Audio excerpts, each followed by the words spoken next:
السلام عليكم، مرحبا بكم في فيديو جديد. اليوم غنشرحوا جيو كرونولوجي ريلاتيف اي ابسولي، واللي هي بالعربيه تاريخ جيولوجي نسبي اولا جيولوجيا جغرافيه نسبيه.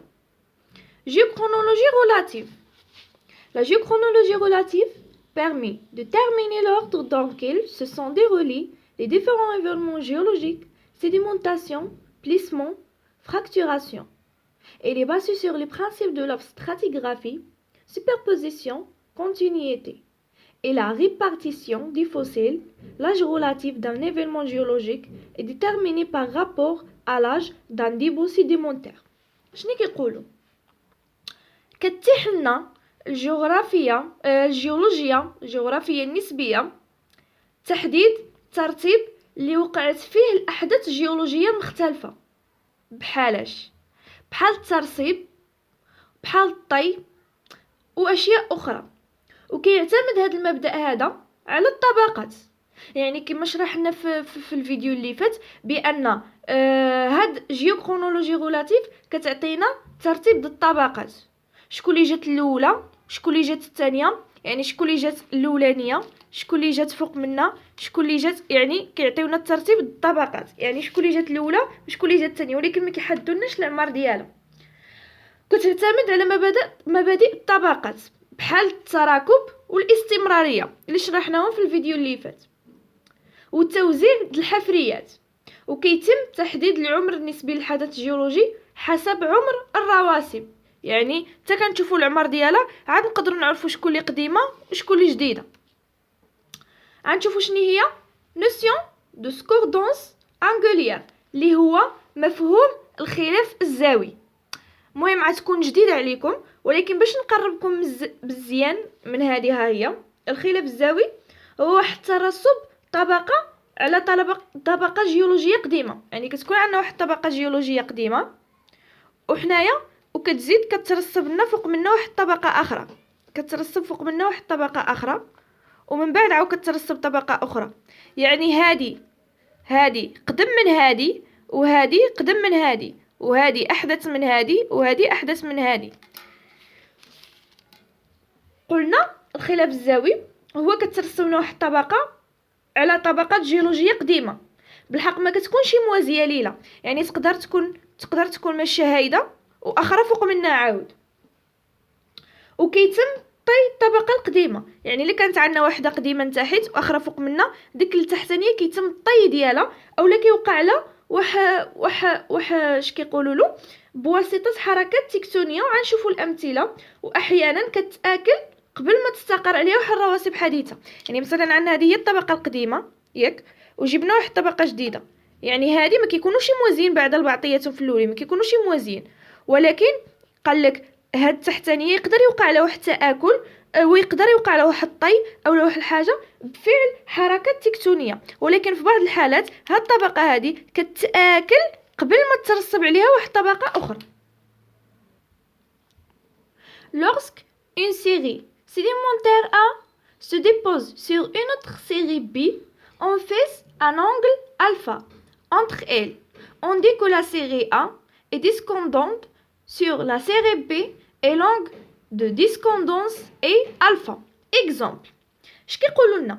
باللي ملي كتوضع لنا واحد السلسله رسوبيه ا، هذه هي السلسله الرسوبيه ا، ولا هي هذه ها السلسله الرسوبيه ا، على سلسله اخرى بي، هاد بي هذه كتجي هنايا، كتجي تحت منا، يعني هذه ا وهذه بي. شنو كيوقع؟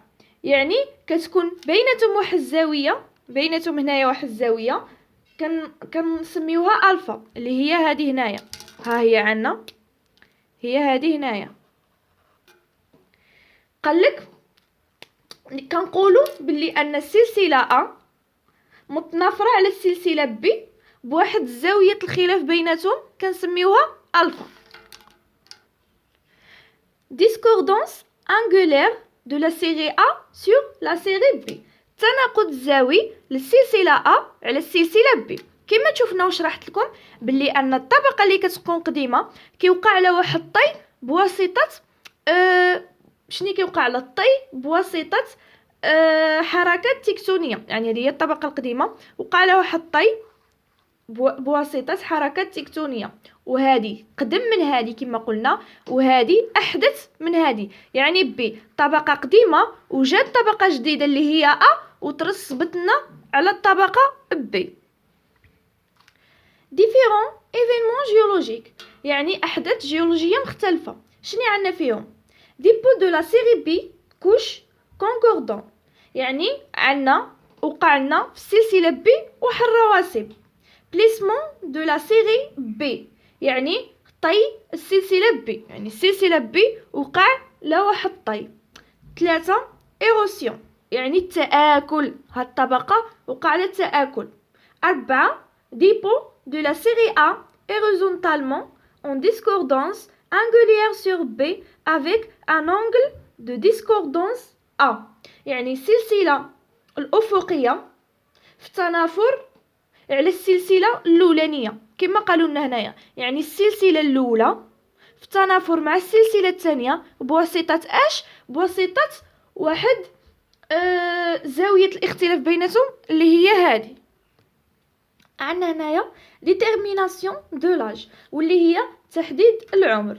détermination de l'âge, datation de la déformation plissement. La série B présente un pont d'âge alpha.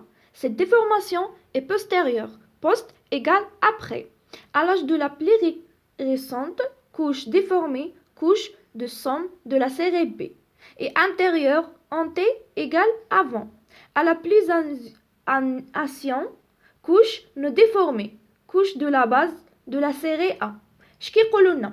باللي تحديد العمر، فهاد تحديد العمر ملي كنبغيو نحددوا العمر د واحد الطبقه ضروري ما كيكون عندنا واحد التشوه. وفي المثال اللي عندنا هنايا عندنا قابله للطي، يعني سيري بي قابله للطي، يعني في هذا المثال هذا قابله للطي. ولكن نقدروا في امثله اخرى نجبروا حاجات اخرين. قالنا السلسله بي عندها واحد التراجع، وباش عرفنا عندها واحد التراجع هي هاد الفا، ها هي هاد التشوه خلفي، يعني الا جينا من برا هذا ما كيبانناش حيت هذا لتحت، اولا مدرق يعني ما كيبانش خلفي. في عمر الطبقه يعني خلفي في عمر الطبقه، ولكن الطبقه الاماميه اللي هي سيغي اماميه، يعني كيبان لنا التشوه غير هاد الطبقه هذه، بالحق هذه ما كيبانلناش التشوه ديالها. والطبقه الاساسيه اللي كتبان هنايا هي هادشي اللي كيبغيو يقولوا في هاد ديتيرميناسيون دو لاج. ولكن الغرض منه هي ملي كنبغيو زعما نحددوا واحد الحاجه، يعني كنقولوا شني قدرت تعطيها الطبقه، يعني باش كتميز. في هاد المثال هذا عندنا سيري بي يعني قابله للطي. هادشي اللي كيقولوا. نتلاقاو في فيديو اخر ان شاء الله باش ما نطولش عليكم وغنشرحوا لي شيب كرونوستراتيغرافي. بسلام عليكم في فيديو اخر ان شاء الله.